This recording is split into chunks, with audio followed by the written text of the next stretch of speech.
Vamos a continuar con Cristología y vamos a entrar en una sección muy importante, creo yo, es de lo que más... Todo es importante, pero aquí vamos a enfocarnos en algo que aquí sí le voy a pedir, como en todas las clases, ¿verdad? Pero sí atención un poco más a lo mejor de lo que hemos estado haciendo en cuanto a este tema, esta sección de la Cristología, porque ya vamos a examinar algunas otras cosas. Estas clases van a estar muy aplicativas, van a estar siendo una combinación como entre enseñanza y predicación, lo que a veces se dice como una prediclase. Entonces, ahí el Señor nos dé su gracia. Amén. Vamos a ponernos en las manos del Señor. Oremos. Padre, damos gracias en esta hermosa tarde una vez más porque nos has permitido estar aquí. Hoy queremos reconocer delante de tu presencia, Dios Todopoderoso, que nada somos sin ti, como decía tu palabra, separados de ti nada podemos hacer. Y verdaderamente, Señor, este cuerpo se cansa, esta mente tiene sus límites, la mente rápidamente desconfía, pero la fe llega a donde nuestra mente no puede llegar, Señor. Pero aquí estamos reconociendo que con todas nuestras limitaciones, con todas las cosas que a veces tenemos, creemos y confiamos en ti, Señor. Y queremos poner este tiempo de clase en tus manos, porque aunque a lo mejor vamos a enfocarnos más en el estudio, es tu palabra de la cual hemos venido a aprender y al final siempre recibimos una lección. Te pedimos que abras nuestro corazón, nuestro entendimiento, que conforme sea tu voluntad me concedas de la guía de tu Espíritu Santo y el denuedo para explicar cada punto, Señor, cada clase de forma clara, Señor, y que todos juntos podamos ser alimentados y edificados, y que esto que hoy aprendamos y que hoy estamos aprendiendo lo podamos usar para la gloria y la honra de tu nombre. Todo este conocimiento lo usemos para exaltarte a ti, para adorarte, y cuando se dé la oportunidad, Señor, compartirlo con aquellos que también necesiten escuchar. Te lo pedimos en el nombre de Jesús, y todos juntos decimos amén y amén. Bueno, vamos a entrar entonces directamente a la clase. Vamos a entrar en la Cristología, en la sección de el tema es Cristología, la vida y obra de Cristo, parte 1, ¿ok? En esta, la vida y la obra de Cristo, y el primer tema es Jesús, el Jesús de la fe, el de la historia y de la fe, ¿ok? El primer tema de esta sección de la vida y obra de Cristo es el Jesús de la historia y de la fe. Anteriormente habíamos estado hablando de cosas un poco más, enfocado más en una perspectiva teológica.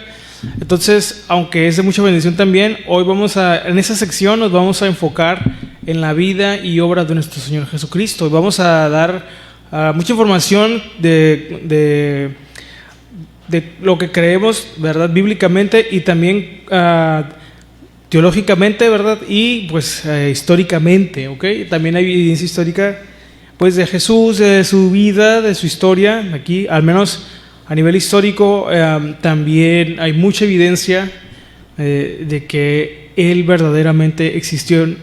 Sabemos y entendemos, y lo decimos con mucha humildad y con mucho respeto, que para nosotros no es, digámoslo en ese sentido, ¿verdad? No hace falta tanta así explicación histórica, hablando históricamente, porque creemos en la palabra de Dios, ¿verdad? Porque creemos que lo que dice la Biblia es verdad.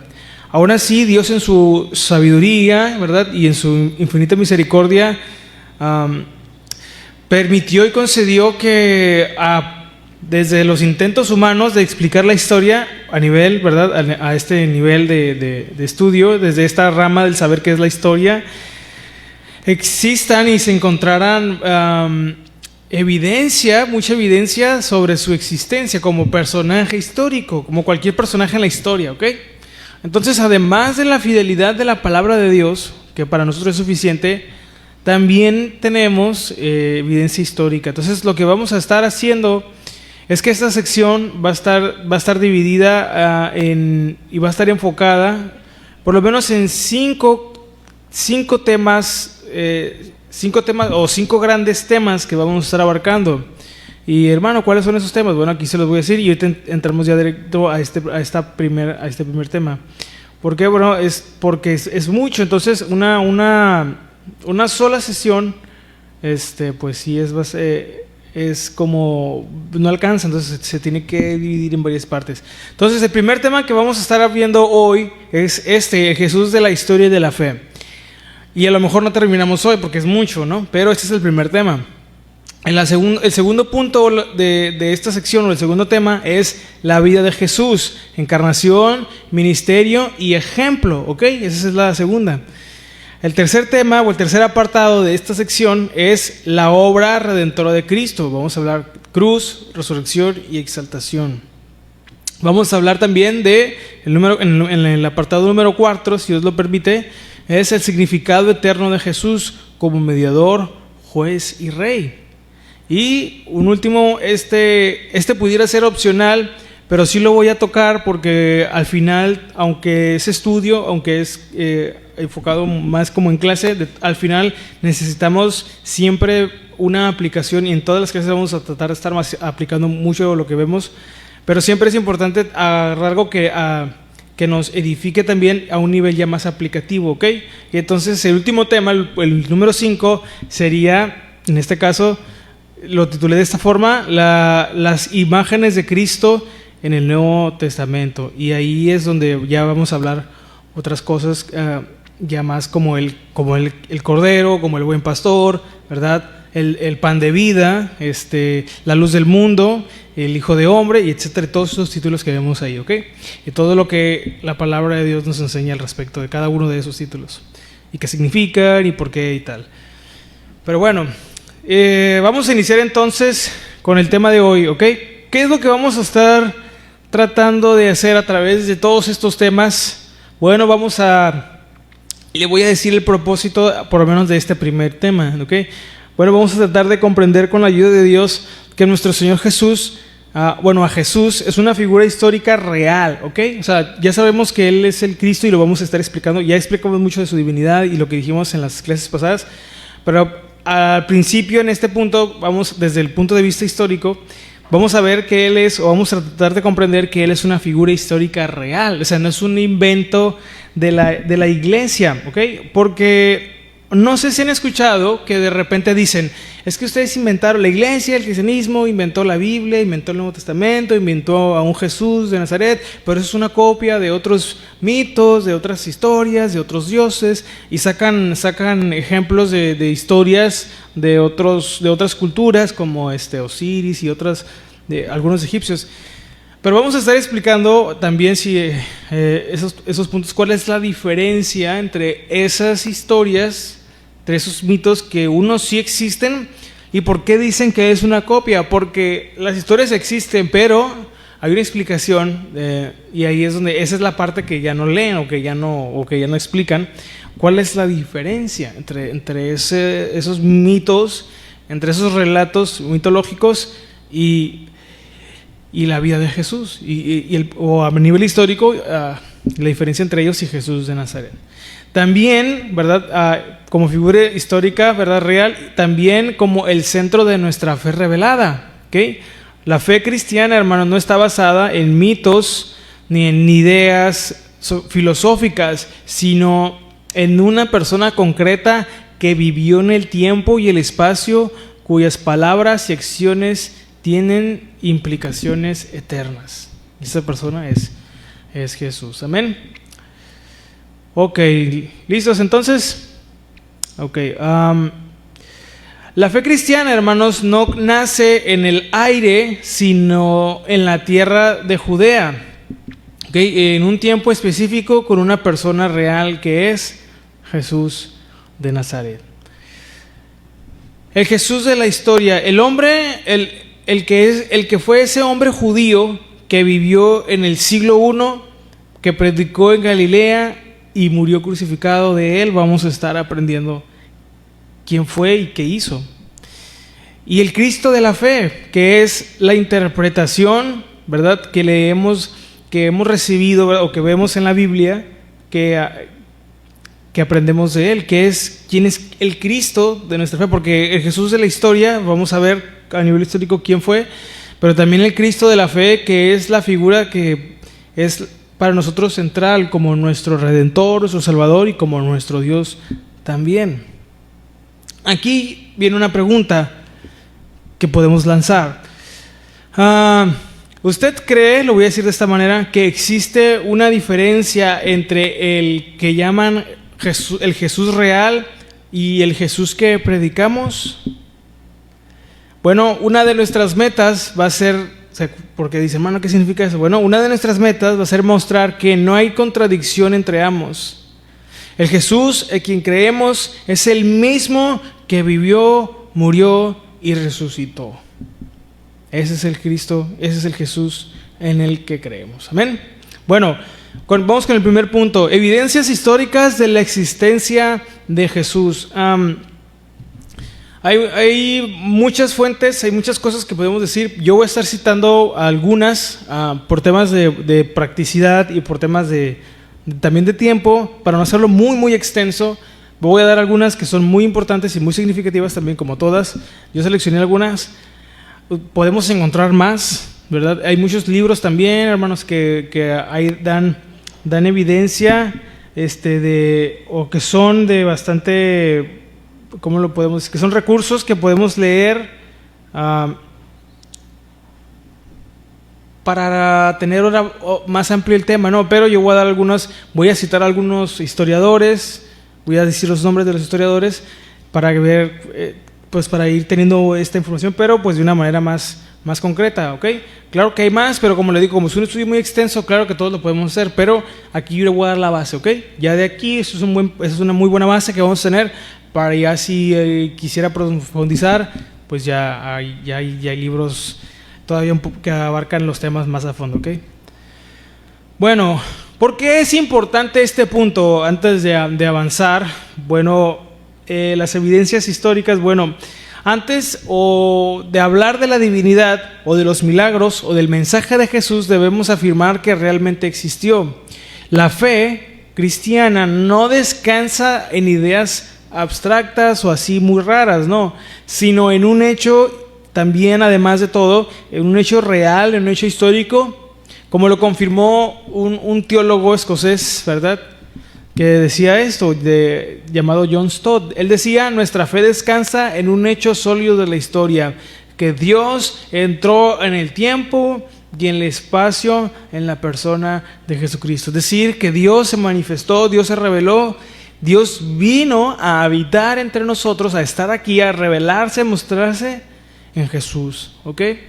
Recordemos que esto lo dijo en uno de sus libros. Recordemos que nuestro Señor Jesús es la máxima revelación de Dios el Padre, ¿ok? Y es ahí en Él donde está revelado el Padre. Bueno, vamos a hablar entonces de las fuentes históricas cristianas. ¿Sabía usted que hay fuentes históricas cristianas? Pero la pregunta aquí es, ¿son confiables? Bueno, pues vamos a ver. ¿Cuáles son esas fuentes sobre la historicidad o sobre la veracidad de que Jesús de Nazaret existió como personaje en la historia? Bueno, las fuentes cristianas que primero vamos a estar revisando son los evangelios, ¿ok? Y las cartas del Nuevo Testamento. Estas son fuentes históricas cristianas porque pues obviamente la iglesia las de alguna manera, digámoslo así, pues las tiene y las ha tenido y las ha querido y las ha enseñado. Estos son los documentos más completos que se tienen hoy en día sobre Jesús. Fíjese esto. Algunos críticos los descartaban por ser textos de fe, le llaman. Pero los historiadores serios, fíjense esto, han encontrado que no se puede ignorar una fuente solo por ser teológica. Esto ya un historiador serio no desacredita los textos del Nuevo Testamento, porque aunque sean o que tengan un contenido, ¿verdad?, de doctrinal o teológico, no lo desacreditan, porque ahorita vamos a ver por qué. Ellos consideran que si está cerca del evento y es coherente y tiene criterios de autenticidad, bueno, son válidos. ¿Cuáles son los argumentos que respaldan la historicidad de estos escritos? Los evangelios y las cartas, las siguientes cartas, como las de Pablo, las de Pedro y todos ellos, sobre todo las de Pablo, ¿no? Bueno, ¿cuáles son algunos argumentos que podemos decir a favor de estos escritos que también son válidos o por qué son confiables? Bueno, lo primero es que están cercanos a los hechos, ¿ok? ¿A los hechos cuáles? A la vida de Jesús. Los evangelios, hermanos, fueron escritos entre el año 60 y 100 después de Cristo. Es un periodo muy cercano, ¿ok? Ahorita lo voy a mencionar, pero para ir entendiendo, mientras más cercano esté el documento del evento, entonces tiene mucho valor y tiene mucho peso porque no ha pasado tanto tiempo y no se pierde tanto, ¿me explico? Entonces a unos veces se nos olvida lo que pasó ayer, ¿no? Pero en esa época no había tantas cosas tan malas en la comida y todo eso, y tenían aparte la gracia de Dios, ¿no? Entonces, los evangelios fueron escritos en ese periodo entre el 60 y el 100 después de Cristo.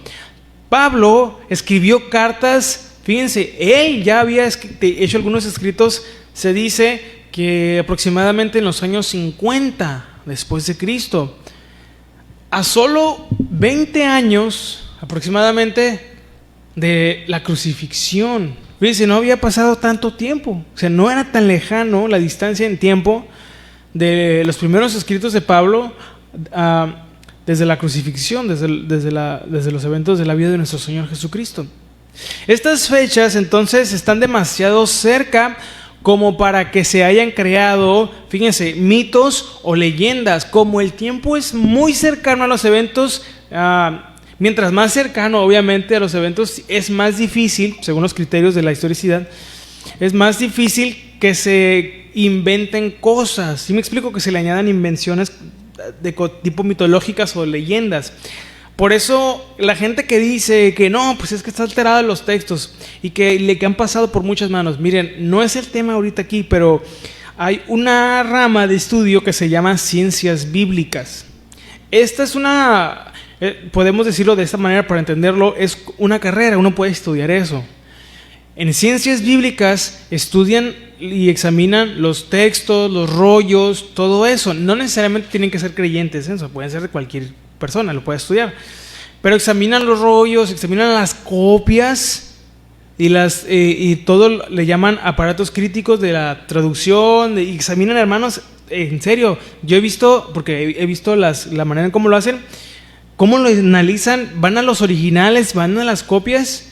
Entonces, en pocas palabras, lo que le puedo decir es que las traducciones que tenemos hoy en día son muy fieles, por no decir completamente, porque obviamente a la hora de traducir es todo un proceso, no es que se pierda, pero bueno, no es en la clase aquí eso, no. Pero el punto es que verdaderamente, hermanos, es todo un trabajo y que lleva tiempo y que podemos confiar que el texto que tenemos hoy es un texto fiel al original. Nada más que muchos creen que porque hubo mucha manipulación, o que dicen que hubo mucha manipulación, que fue muy alterado. La verdad es que no se dan a la tarea de saber esta parte, que no es así como a veces lo pintan, ¿no? Pero bueno, un historiador, se le considera clásico, de apellido Sherwin White. Él escribió esto: el lapso de tiempo entre Jesús y los primeros escritos es tan corto que la mitología no pudo desplazar los hechos. O sea, es decir, que es muy poquito tiempo para que le hayan añadido cosas o que le hayan inventado o agregado cosas de ese tipo, ¿ok? Esa es una, como le digo, Dios en su sabiduría permitió esto. Eso es un buen punto o un argumento porque no pasó tanto tiempo desde la crucifixión, desde todos los eventos. Ahora, ¿qué más? ¿Qué otro argumento podemos dar para respaldar la historicidad? Ya dijimos que el tiempo, ¿verdad? La cercanía de los escritos y los eventos. La otra es los testigos oculares y la tradición viva. Este es el otro punto que podemos utilizar como un argumento. Los evangelistas afirman, o sea, los escritores de los evangelios afirman que vieron y tocaron a Jesús. Acompáñame a leer Primera de Juan. Vamos a leer allí Primera de Juan para que todos podamos observar qué es lo que ellos decían, ¿no? Primera de Juan capítulo 1, versículo 1 al 3. Vamos a leer ahí, dice. Lo voy a leer en la Reina Valera. Primera de Juan capítulo 1, versículos 1 al 3. Amén. ¿Estamos ahí? Dice así: hijitos míos, estas cosas os escribo para... ¿Sí estoy en el 1, verdad? ¿O estoy en el... No, estoy en el 2, ¿verdad? Ahí está, primera de Juan 1, 1 al 3, ya, gracias. Dice, lo que era desde el principio, lo que hemos, dice, oído, lo que hemos visto, ¿con qué? Con nuestros ojos, lo que hemos contemplado y palparon nuestras manos tocante al verbo de vida, es decir, Jesús, porque la vida fue manifestada y la hemos visto y testificamos y os anunciamos la vida eterna, la cual estaba con el Padre y se nos manifestó. Versículo 3, lo que hemos visto y oído, eso os anunciamos, para que también vosotros tengáis comunión con nosotros, y nuestra comunión verdaderamente es con el Padre y con su Hijo Jesucristo. Vamos a leer el 4, estas cosas os escribimos para que vuestro gozo sea cumplido. Entonces los escritores del Nuevo Testamento, en este caso Juan, y en los evangelios, ellos afirman haber visto a Jesús y haberlo tocado. En este caso Juan dice que lo vio hoy y lo palparon, es tocarlo, ¿verdad? Ay, perdón. Entonces Pablo menciona, fíjense hermanos, mientras vamos preparando Primera de Corintios capítulo 15, fíjense lo que dice ahí. Primera de Corintios capítulo 15, versículo 6, ahorita lo vamos a leer nomás para tenerlo ahí preparado. Dice, ok, Pablo, fíjense, ahorita lo leemos, Pablo, 1 Corintios 15, 6, te lo leemos. Pablo menciona, fíjense, a más de 500 testigos de la resurrección.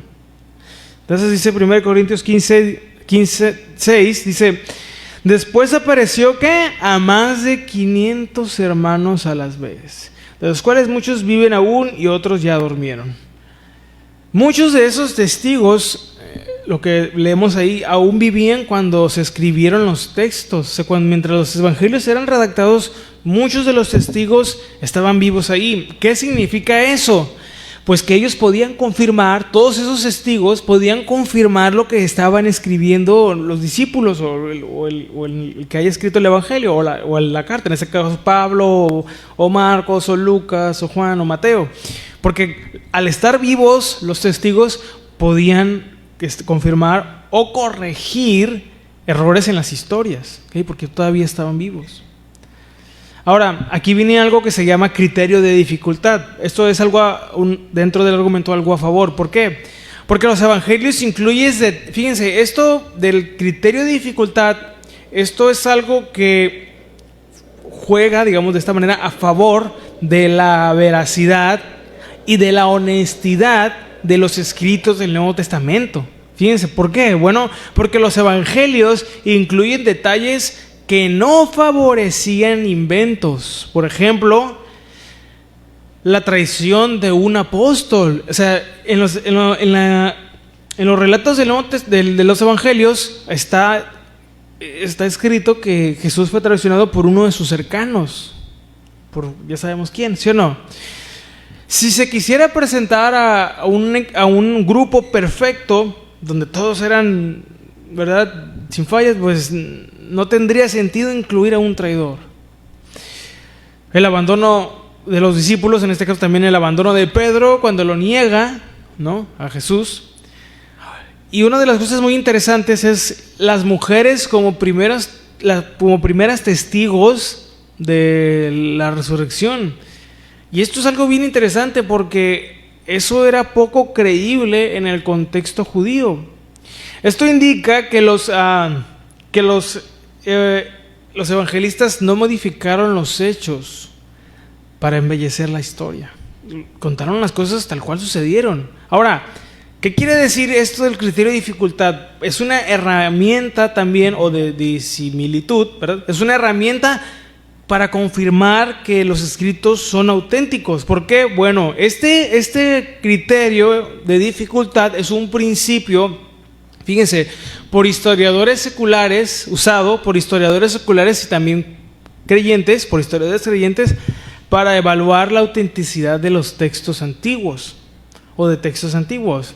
¿Qué es lo que dice este criterio? Bueno, lo vamos a decir de una manera lo más sencilla posible. Dice lo siguiente: si un dicho o evento registrado en una fuente antigua es incómodo, es vergonzoso o difícil para su autor o comunidad, y aún así se conserva, entonces es muy probable que sea auténtico. Lo voy a decir otra vez.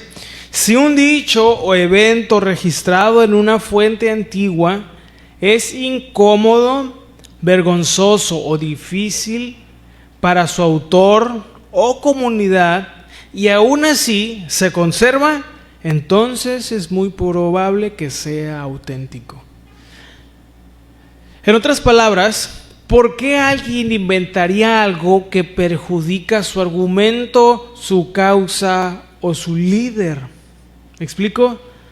Bueno, no tendría sentido que los hechos escritos en un texto antiguo manchen la imagen de algunos de los protagonistas o los hagan ver como antagonistas o malos, o personajes malos, ¿no? O villanos, digámoslo.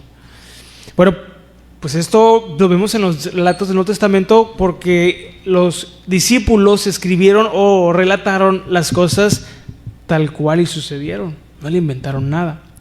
Los evangelios contienen numerosos ejemplos. Ahora, usando este criterio en defensa del Nuevo Testamento, los evangelios contienen, hermanos, numerosos elementos que nadie habría inventado si solo quisieran construir un mito favorable.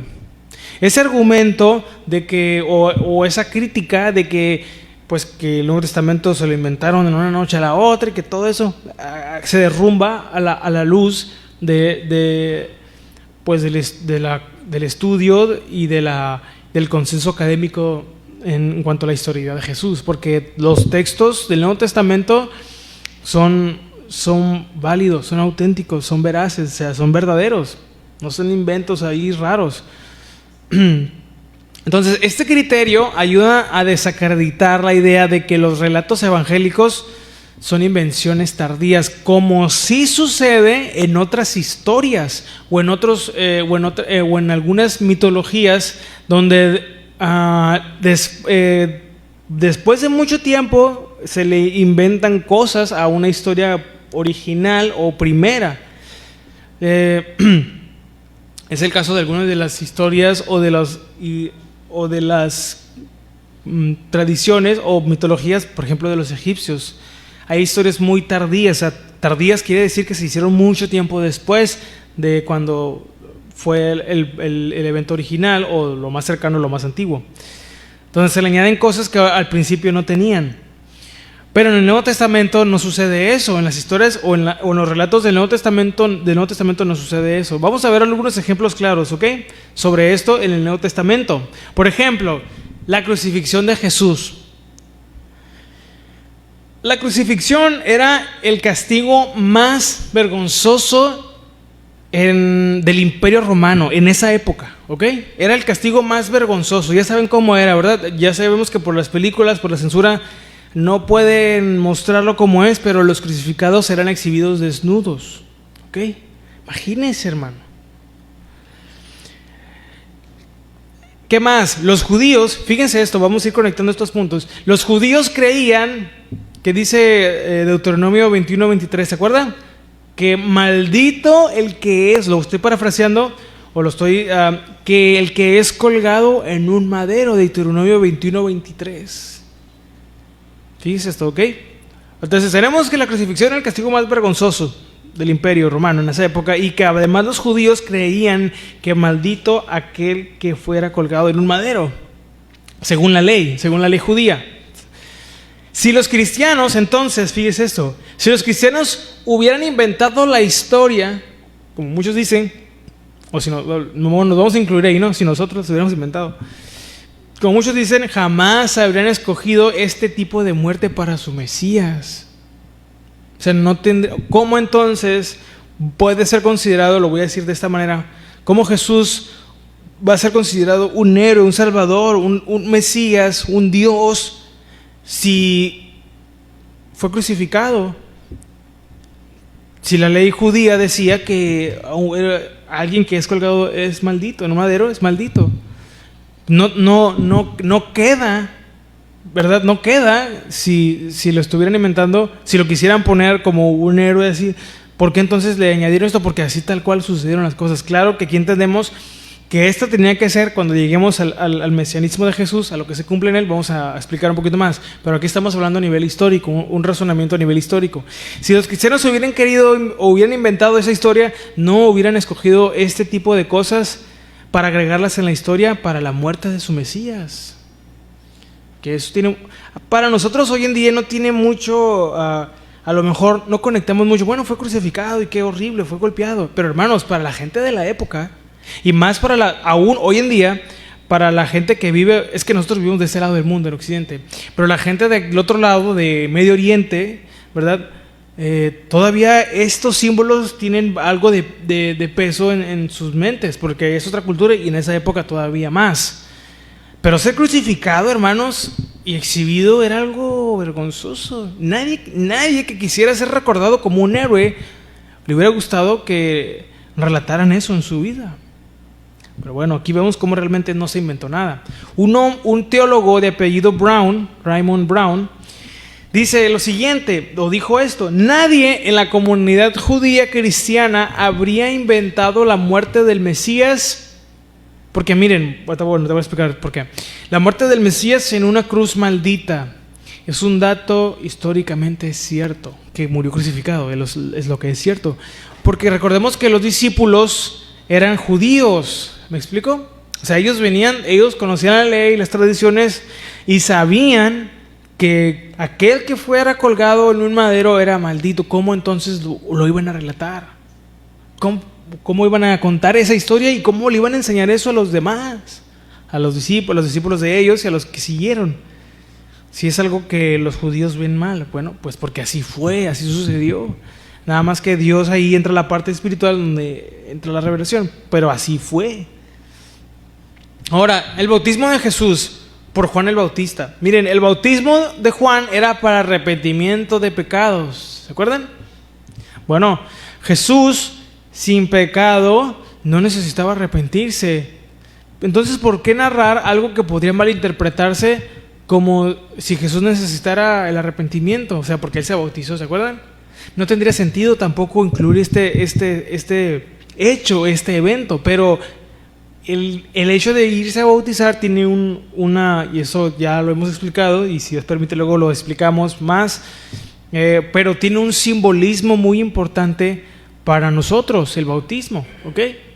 Era necesario que lo hiciera, pero no porque Él necesitara arrepentimiento, sino por algo más profundo, ¿no?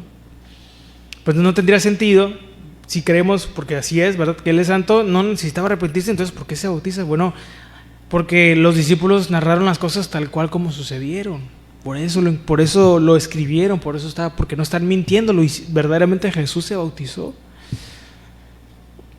Entonces, un historiador de nombre James y de apellido James Dunn, él es un historiador, dijo lo siguiente: este hecho cumple el criterio de dificultad de manera ejemplar. ¿Cuál? El del bautismo. El del bautismo de Jesús. Es muy improbable que esto se haya inventado. O sea, que Jesús se ha ido a bautizar. Es muy improbable, o sea, casi imposible que esto lo hayan inventado. Es decir, realmente pasó, realmente Jesús se bautizó o fue bautizado por Juan. Incluso Juan, ¿recuerdan cuando Jesús va a bautizarse? Le dice: no, tú deberías ser el que me deberías de bautizar. Y Jesús le dijo: hey, déjalo así, es necesario para que se cumpla la escritura. ¿Se acuerdan? Bueno, porque ahí ya entra otro punto ya más simbólico y ya más profundo, pero verdaderamente Jesús se bautizó. Ahora, ¿qué otro hecho para avalar la veracidad del Nuevo Testamento según ese criterio de dificultad podemos decir? Bueno, el abandono de los discípulos, ¿ok? El abandono de los discípulos. Todos los discípulos huyen cuando arrestan a Jesús. Acompáñame a leer Marcos capítulo 14, Marcos capítulo 14, versículo 50, fíjese, ahí ya lo hemos leído muchas veces, pero fíjese, Marcos capítulo 14, versículo 50 dice: entonces, ¿qué? Todos los discípulos, dejándole, huyeron. Híjole, qué tremendo. Bueno, este hecho, hermanos, pues no es un hecho muy favorable para el grupo de Jesús. Y si lo que se quería era ponerlos como personas, o como en ese caso hombres fieles, seguidores, pues no hubieran escrito esto mancha la imagen de ellos, ¿no? Pero eso fue lo que realmente pasó.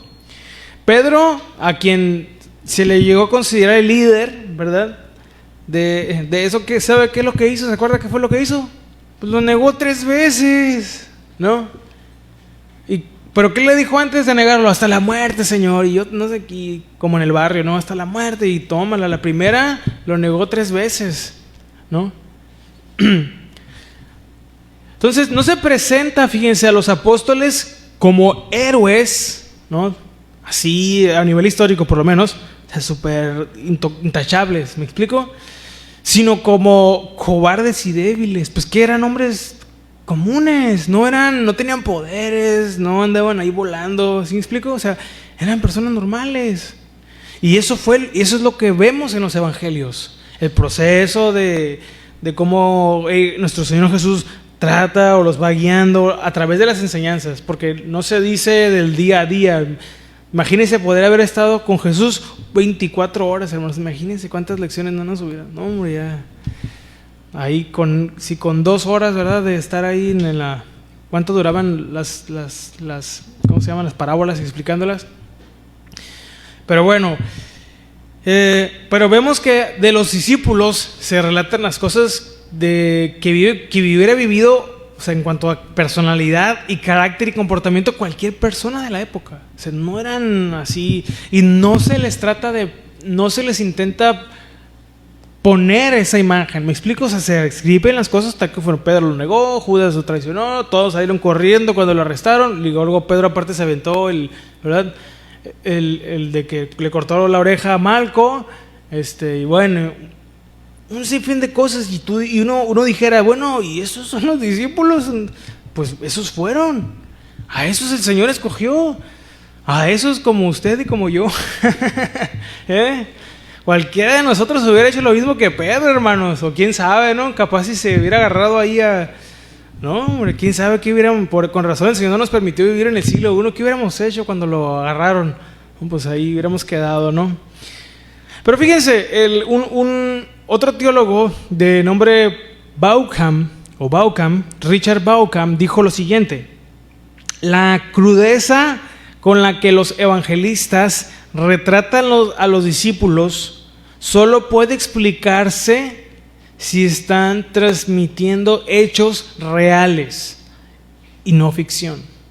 O sea, esto solamente puede ser así como lo están escribiendo si realmente pasó. No hay otra explicación. Y no les conviene, o sea, no le convendría a la iglesia si lo queremos explicar así, como algunos quieren ver a la iglesia como una comunidad ahí en las sombras que les gusta manipular a las masas. No, la iglesia no es eso. Bueno, algunas iglesias lo hacen, pero no la verdadera iglesia.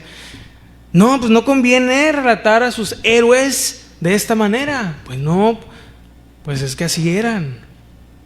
Y es la verdad.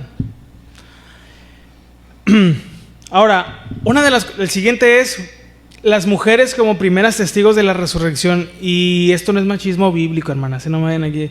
Pero esto es tema cultural de aquella época.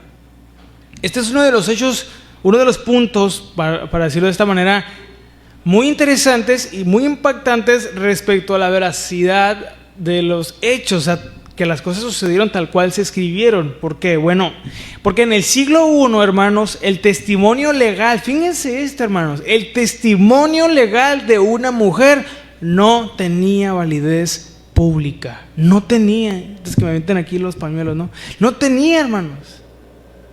Eso era lo que pasaba en el siglo I. Eso es un tema cultural, en un sentido bíblico, ¿verdad? Y ya con el corazón conquistado por el Señor, no estamos de acuerdo con ese tipo de cosas, ¿verdad? Con esa cultura, porque nuestro Señor Jesús nos enseña que hombre y mujer fueron creados a la imagen de Dios y ambos tienen un rol. No es la clase aquí de eso, ¿no? Dice el hermano César y el hermano Alicia se encargan de decirnos, pero eso es algo que pasaba en el siglo I y todavía en algunas comunidades de Medio Oriente, en los estados islámicos, se ve esto. Eso era parte de la cultura de aquella época. Ahora, si se quería convencer a la sociedad de una resurrección, yo no pondría a mujeres como las primeras testigos de la resurrección. O sea, no, porque ellas no tenían el testimonio de ellas, no tenían validez. ¿Cómo iban a escribir eso sabiendo los discípulos o los escritores de la época, sabiendo eso, cómo iban a escribir eso? No pondrían a mujeres como las primeras testigos. Acompáñame a leer Lucas capítulo 24, fíjese.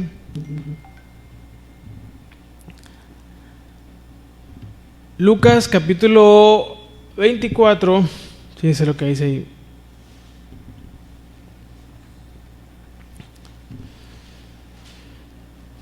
De versículo 1, vamos a leer algunos versículos. Dice así, Lucas 24:1, el primer día de la semana, dice, muy de mañana vinieron al sepulcro trayendo las especies aromáticas que habían preparado y algunas otras mujeres con ellas. Y habiendo removido la piedra del sepulcro y entrando, no hallaron el cuerpo del Señor Jesús. Aconteció que estando ellas perplejas por esto, he aquí se pararon junto a ellas dos varones con vestiduras resplandecientes. Hasta aquí. Ahorita vamos a seguir leyendo. Pero ¿quién aparte de ellos habrá dicho esto? Las mujeres que vieron. Dice, y como tuvieron temor, y bajaron el rostro en tierra, les dijeron, ¿por qué buscáis entre los muertos al que vive? No está aquí, sino que ha resucitado. Acordaos de lo que os habló cuando aún estaba en Galilea, diciendo, es necesario que el Hijo del Hombre sea entregado a manos de hombres pecadores y que sea crucificado y resucite al tercer día. Entonces ellas se acordaron de sus palabras y volvieron al sepulcro. ¿Y qué dijeron? ¿Qué dice ahí? Y dieron nuevas de todas, o sea, noticias, nuevas es lo que quiere decir, la forma antigua de decir noticias, nuevas de todas estas cosas. ¿A quiénes? A los 11, a los que salieron corriendo, bueno, a los 11 y a todos los demás. ¿Quiénes eran? Y aquí están los nombres. Eran María Magdalena y Juana y María la madre de Jacobo y las demás con ellas. ¿Quiénes qué? Dijeron estas cosas a los apóstoles. O sea, ellas fueron, hermanos, las primeras testigos. Aquí se me ocurrió una serie, ¿no? Para las testigas de Cristo, ¿no? Pero bueno, de verdad, ellas anunciaron, ellas fueron las que les dijeron, allá estaban los 11 ahí, todos, ¿verdad?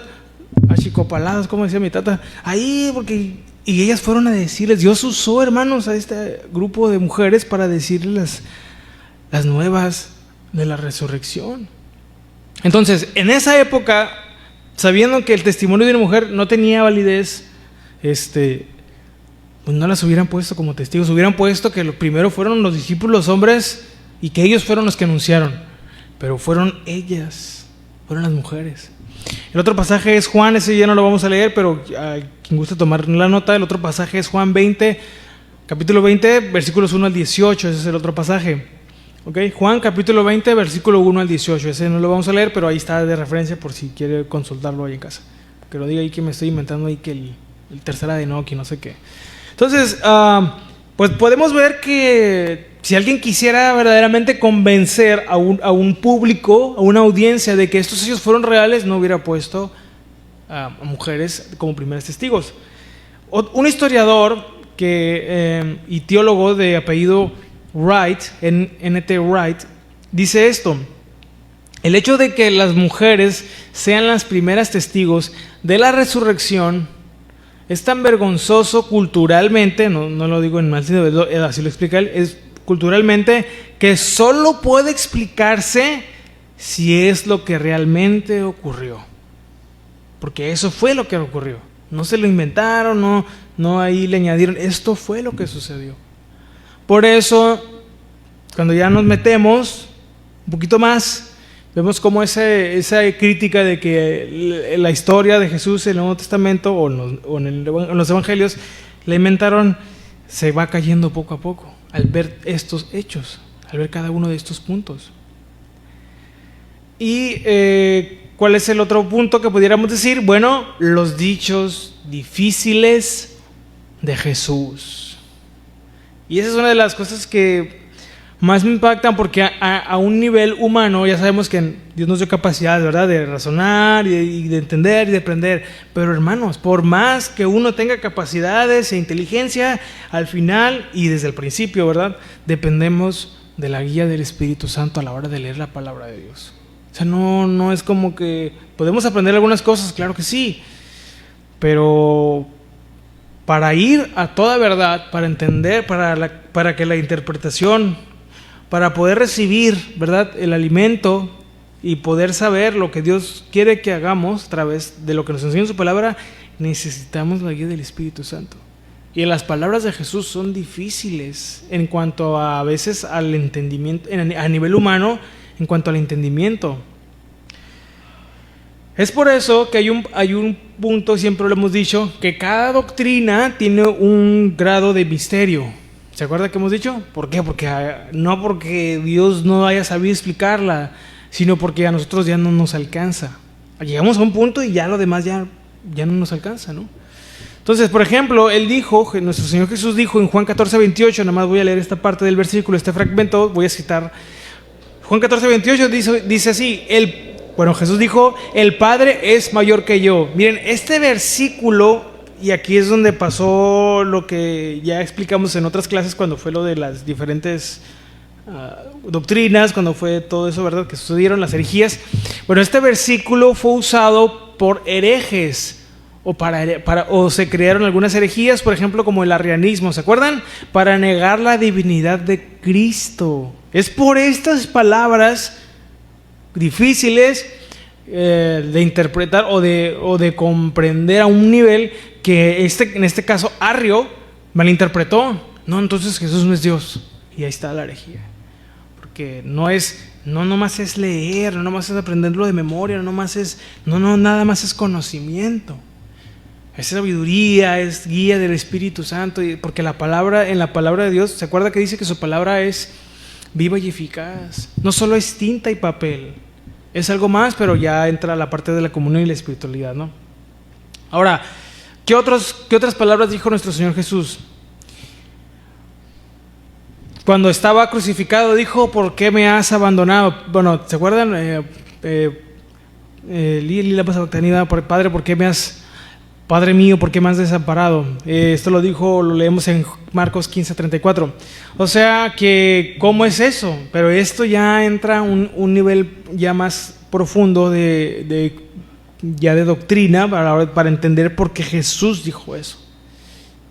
Claro que hay una explicación, a nivel teológico y bíblico hay una explicación, pero a un entendimiento, a un razonamiento a nivel humano no tiene sentido. Esas palabras no tienen sentido. Pero ya entra la parte espiritual que tiene la palabra de Dios. Luego la otra es en Marcos 13:32, Jesús dijo, de aquel día y hora nadie sabe, ni el Hijo. ¿Ven esta frase? Ahora, no pues que Jesús es Dios.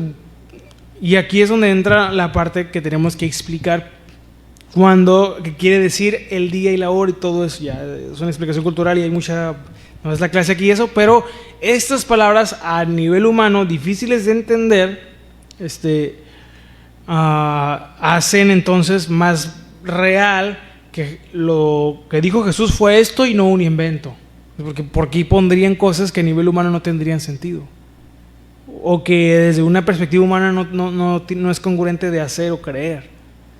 Bueno, porque así fue lo que Jesús dijo, y esto ya requiere a la hora de leer de una meditación que Dios nos guíe, y ahí es donde aprendemos, donde la interpretación tenemos que ir al original y tal, para ir viendo y descubriendo lo que se nos dice en la palabra de Dios. Pero bueno, estas palabras son difíciles a un nivel humano. Para entenderlas, acuérdense que el hombre, ¿se acuerda que dice la palabra de Dios? El hombre natural, o en su estado natural, no puede comprender las cosas que son del Espíritu. ¿Por qué? Porque se han de discernir ¿cómo? Espiritualmente. Hay un nivel de conocimiento o el conocimiento y la sabiduría que Dios nos deja en su palabra es espiritual. Entonces, a un nivel espiritual solamente se pueden discernir ciertas cosas. Y es donde ahí entra la guía del Espíritu Santo. Entonces no podemos confiar solamente en lo que ya me la sé, que la hermenéutica y qué tal. Sí es muy importante saberlo, porque pues si no sabemos nada, pues tampoco ya no va a caer maná del cielo, hermanos. Pero al final seguimos dependiendo de la guía del Espíritu. Amén. Ok, entonces estos textos, si lo podemos decir de esta manera, no favorecen a una cristología alta, inmediata. Entonces, ¿por qué conservarlos si no fueran verdaderos? No tendría sentido. Pero como sí se conservaron, entonces son genuinos. Un agnóstico, fíjense, y crítico del cristianismo, llamado Bart Ehrman, fíjense lo que dijo este hombre. Ya saben que un agnóstico es aquel que está en medio, que no dice que Dios existe ni tampoco no existe, porque no puede probar uno ni la otra, que está como en el limbo, está como en medio, está diciendo, no sé si cree o no cree. Bueno, pues en el Dios de la Biblia, por lo menos. Pero fíjense, este hombre, y aparte es un crítico del cristianismo, dijo lo siguiente: la presencia de dichos difíciles y contradictorios en los evangelios demuestra que los autores no estaban simplemente inventando historias para embellecer la imagen de Jesús. No estaban inventando nada. Es lo que realmente sucedió. Esto ya no lo vamos a alcanzar a ver, pero los voy a mencionar ya para irnos al final y para cerrar la clase. Criterios múltiples. Hay otros criterios, hermanos. Estos yo no los voy a explicar porque hasta aquí considero que es bastante claro en cuanto a la historicidad. ¿Por qué creemos en la historia que Jesús a nivel histórico verdaderamente existió? Porque los textos bíblicos, las fuentes cristianas, ¿por qué son válidas? Ya explicamos por qué sí las consideramos válidas. Pero aparte de porque este fue un criterio nada más, pero hay otros, hermanos, otros que se suman a que todavía hacen más extensa la defensa. Pero los voy a mencionar para que sepamos cuáles son. Miren, el otro criterio, por lo menos son tres más que puedo decir. Otro es el criterio de múltiples fuentes. ¿Ok?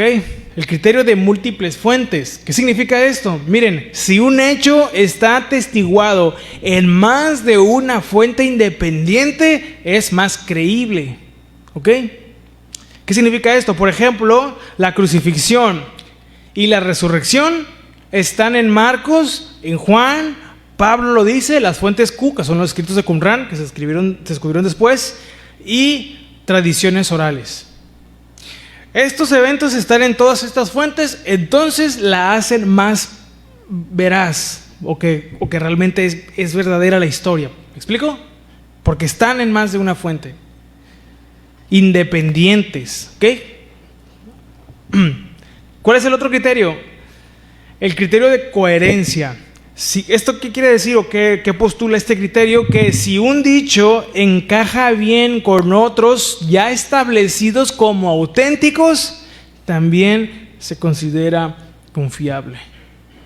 En los relatos del Nuevo Testamento vemos que las historias ya se han examinado, ya se han hecho bastantes exámenes y estudios, o sea, se complementan, es la misma historia, solo que hay detalles que uno omite y que otro añade, pero se complementan y completan toda la historia y toda la imagen. Entonces, si ya son congruentes y encajan bien con los que ya están establecidos, entonces se considera confiable. Ese es el criterio de coherencia.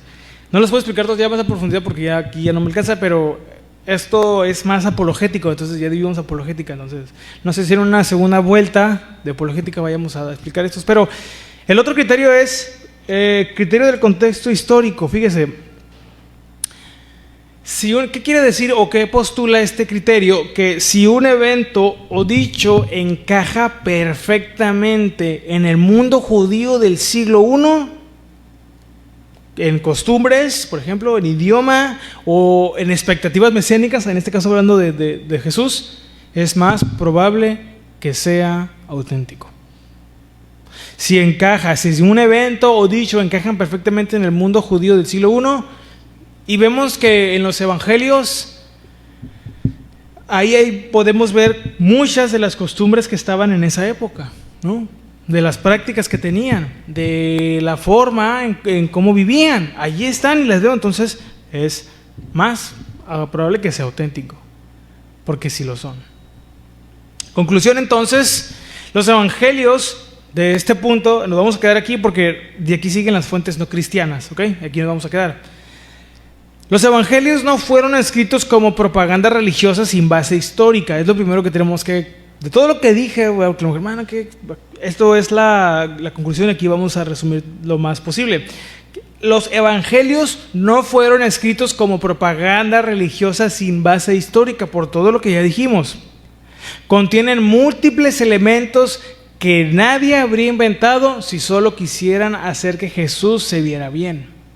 O sea, tiene muchos elementos que tal vez no deberían estar si solamente quisieran poner a Jesús una buena imagen de Jesús. No, pues hay muchas cosas, muchos elementos. Entonces, pues ahí está. Es decir, tienen base histórica.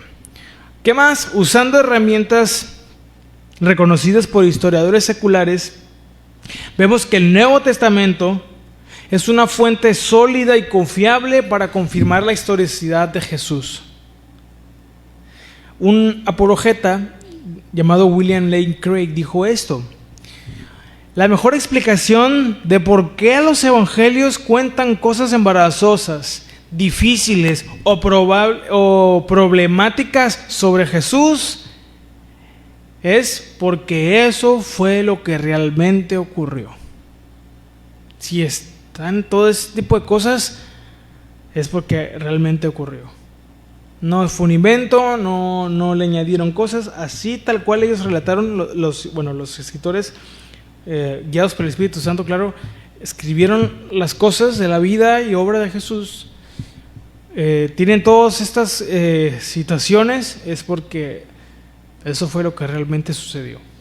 Entonces, no son inventos. Y cuando le vuelvan a decir, porque todavía no hemos llegado a las fuentes no cristianas, estas son las fuentes cristianas, y los historiadores las toman como válidas. El Nuevo Testamento es una fuente histórica válida, aunque sea un texto religioso, como algunos quieren desacreditarlo, ¿no?